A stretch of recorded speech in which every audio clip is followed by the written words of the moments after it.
Peter Obi, the presidential candidate of the Labour Party, should be the face of the opposition in Nigeria and not Alhaji Atiku Abubakar. Alhaji Atiku Abubakar belonged to the old school that by now should have given way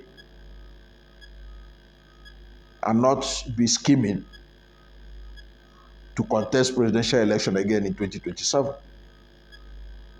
So Peter Obi should know it, that he is the leader of the opposition. I shouldn't buy into this idea of Atiku rallying the opposition, presenting himself as the leader of the opposition in Nigeria, and then Peter Obi will be playing like a second fiddle to him.